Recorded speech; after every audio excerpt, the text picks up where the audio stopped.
Chez Basta, on ne fait pas semblant d'être écolo. On croit vraiment que le pétrole va être de plus en plus rare et de plus en plus cher. Et par conséquent, on pense que l'ère de l'automobile est révolue, à court ou moyen terme. Par conséquent, la responsabilité des élus, c'est d'organiser en douceur, à la fois pour les automobilistes et pour les ouvriers de l'industrie automobile, le report massif vers les transports en commun. C'est la raison pour laquelle nous proposons la gratuité des transports en commun. Et notamment celle des transports scolaires, qui a doublé depuis que Metz Métropole en a récupéré la compétence.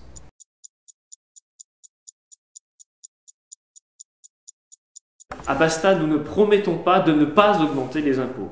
Et on prétend même que ceux qui vous le font croire, qui essaient de le faire croire aux électeurs, qui le promettent, sont des menteurs. Pourquoi? Parce que la fiscalité locale a tendance à de plus en plus à dépendre des décisions prises par les gouvernements. Dernier exemple en date, le gouvernement a décidé, pour financer le pacte de compétitivité et le pacte de responsabilité, de rogner sur les dotations aux collectivités territoriales. Donc voilà, après les élus locaux doivent assumer également des parts de décision nationale.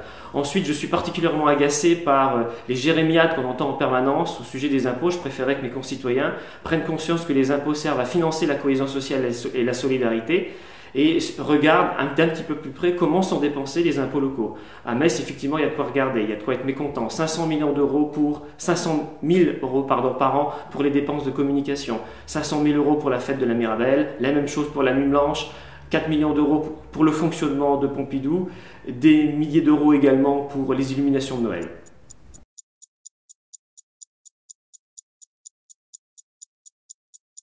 On a vraiment l'impression qu'on est passé à côté d'une grande réforme qui était indispensable au niveau des rythmes scolaires. J'entends souvent les familles qui sont inquiètes par rapport à la qualité des activités qui sont proposées pendant les temps périscolaires, ce qui est d'une part désobligeant pour les personnels et d'autre part un peu surréaliste quand on sait que si les enfants restaient à la maison, pour la plupart d'entre eux, ils seraient devant la télévision.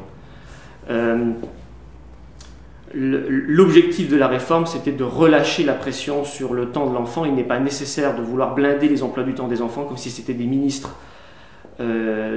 Plutôt que de parler... Alors ça, c'est quelque chose qu'on aurait pu expliquer aux familles si la municipalité actuelle n'avait pas voulu passer en force pour paraître le premier de la classe du gouvernement héros.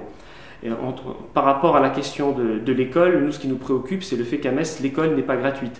Tous les ans à la rentrée, on demande aux familles d'acheter une liste de matériel et on devrait normalement, en augmentant le budget alloué aux écoles, empêcher cela, faire en sorte que l'école soit vraiment gratuite.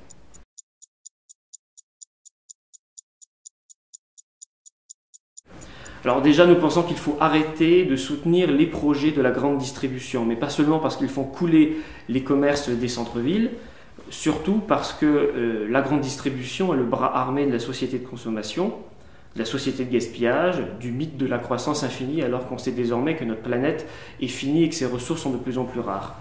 Donc ce que nous préconisons, c'est donc d'arrêter de soutenir ces projets et pour revitaliser les centres de quartier, et pas seulement le secteur piétonnier, de préempter un certain nombre de communes, de cellules pour tirer les baux commerciaux vers les bas parce qu'ils sont anormalement élevés.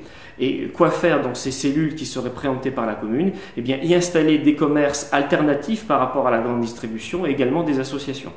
D'accord. La question de l'emploi aussi, c'est dans le... L'emploi et commerce, oui. Alors pour la question de l'emploi, on propose la création d'un fonds, d'un crédit municipal d'investissement pour financer l'économie sociale, coopérative et les emplois non délocalisables dans l'environnement.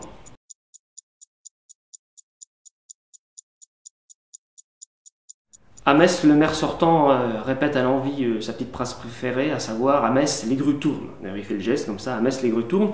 Donc effectivement, elles tournent, mais on se demande au profit de qui. Ce qui est certain, c'est que c'est pour les promoteurs immobiliers.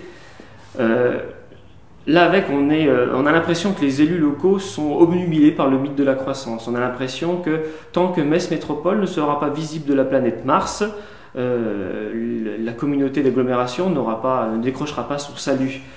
Et nous n'avons pas du tout cette même vision. On a plutôt tendance à dire laissons les friches en friche. Alors évidemment déjà, et gérons au mieux les multiples projets qui sont d'ores et déjà en cours, ce sera déjà largement suffisant.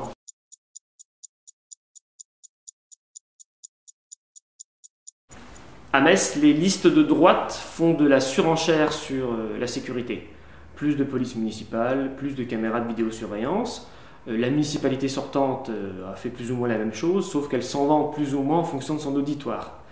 Alors nous, ce que nous pensons, c'est que la multiplication des dispositifs de surveillance renforce le sentiment d'insécurité. De toute façon, il faut le dire à nos concitoyens, les caméras de vidéosurveillance ne servent quasiment à rien.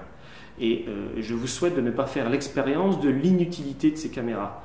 Comme j'ai pu le faire en tant que responsable associatif, où j'étais amené plusieurs fois au cours de la dernière mandature du maire actuel à aller voir les services municipaux pour leur demander les extraits de bande pour aller régler des cas d'agression dans le secteur pétonnier. Et à chaque fois, on m'a répondu « on ne voit rien sur les bandes ». Donc ça ne sert visiblement pas à grand-chose, en revanche, ça coûte très cher. La délinquance, si on veut résorber la délinquance qu'il y a à Metz comme ailleurs, il faut essayer de résorber les inégalités sociales qui ont explosé et donner les moyens à la police nationale de faire son travail.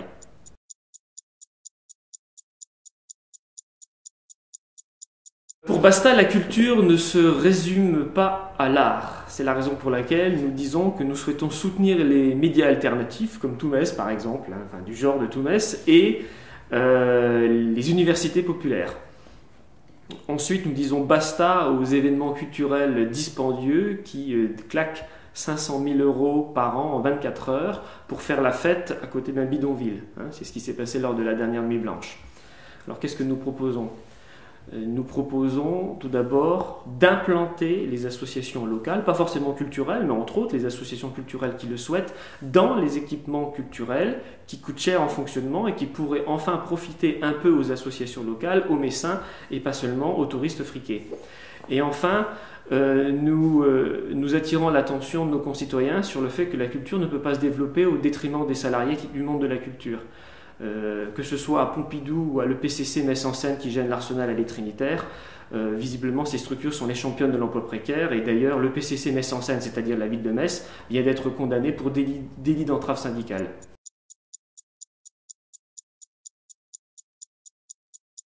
Il y a quand même eu du progrès en la matière, on n'en est plus dans les années 70 où les Nancéens et les Messins se regardaient en champ de faïence et se faisaient la guerre dans les derbys de foot. Ce qui est certain, c'est que cette logique de rapprochement est incompatible avec la notion d'attractivité. On entend souvent les élus dire il faut que nos villes soient attractives. Être attractif, ça veut dire quoi? Ça veut dire piquer de la population aux autres territoires, quitte après à leur promettre de les aider pour éviter qu'ils ne se désertifient. Ça n'a pas de sens.